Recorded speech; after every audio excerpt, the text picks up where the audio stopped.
What do you think? I mean, what is the current situation with asylum right now, and what changes are needed according to your opinion?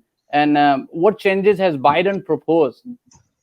Yeah, I mean, right now the situation for asylum is pretty difficult, let's say.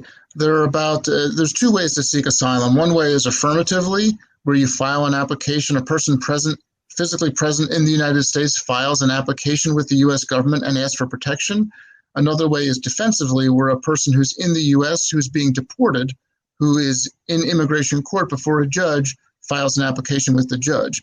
For the affirmative cases, there's about 590,000 people waiting for their cases to be resolved. And some of those people have been waiting 5 and 6 years. And of course, some of these people are separated from their spouses or their minor children who are overseas, oftentimes in difficult situations.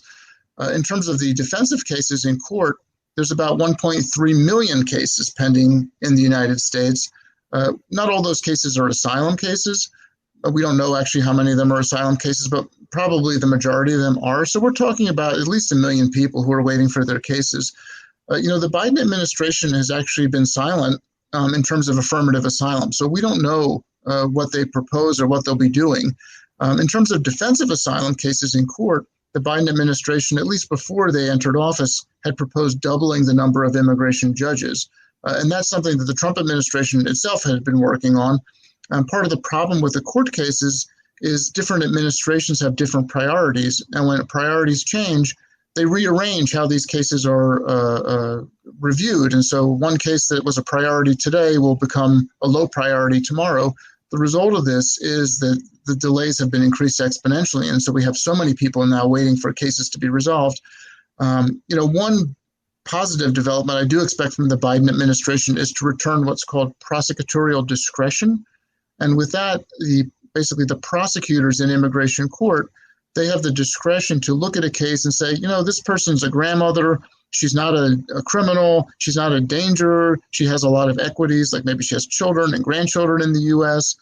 We're just going to set her case aside. We're not even going to waste our resources trying to deport this person. And so if they can do that, it will benefit some people, and it will also free up the court docket to deal with people who maybe are a threat to our country in some respect.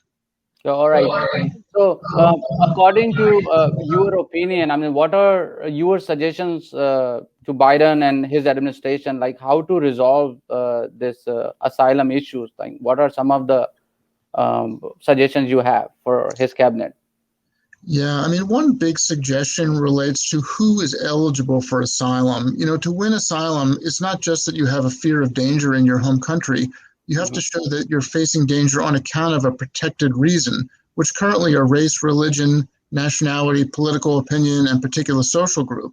So, for example, if I want to kill you because I don't like your religion, you can get asylum. But if I want to kill you because I just want to steal your money, you won't get asylum. One of the categories, particular social group, has been subject to a lot of litigation.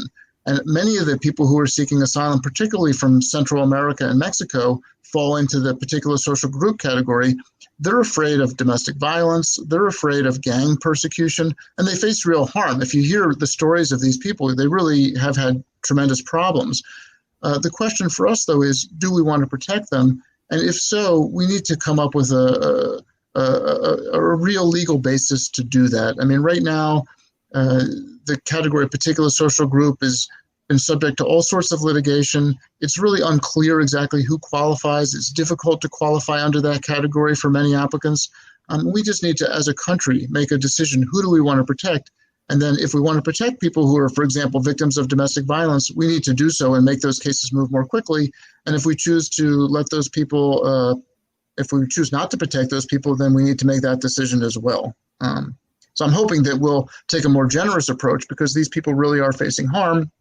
And also, once they get to our country, they often add a great deal to our nation.